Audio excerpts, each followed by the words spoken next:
Asbjorn Wahl. I'm from the Norwegian Union of Municipal and General Employees. And we represent a wide variety of workers, including road transport workers in public transport. And my union has started to discuss the challenges we face in climate change.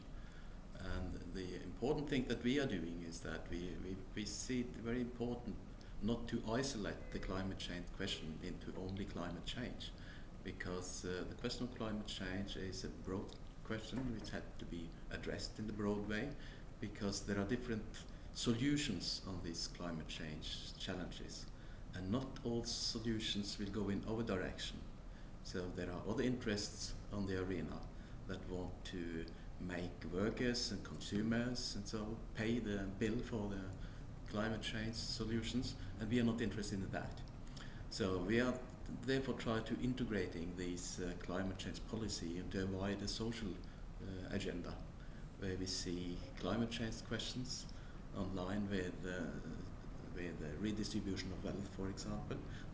We do not see any possibilities to make workers mobilize to solve the climate change problems if it doesn't go hand in hand with a redistribution of wealth in society, because those who have the possibility to pay should pay.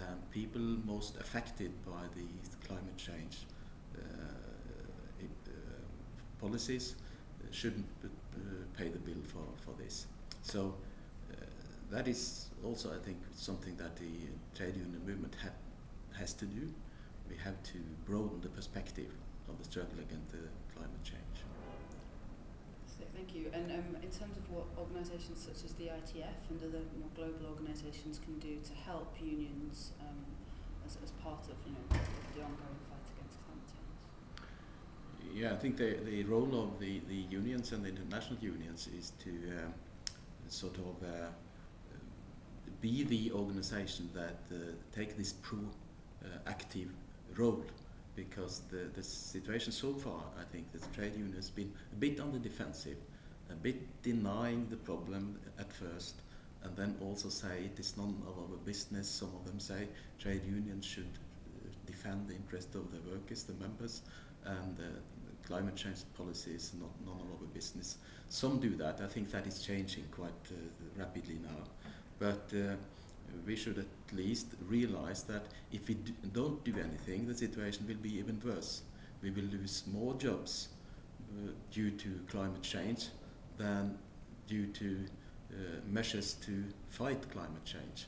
So it's just a question of which jobs, and we have to see that it is not the poor people in developing countries, but not also in our own countries that do not lose out in this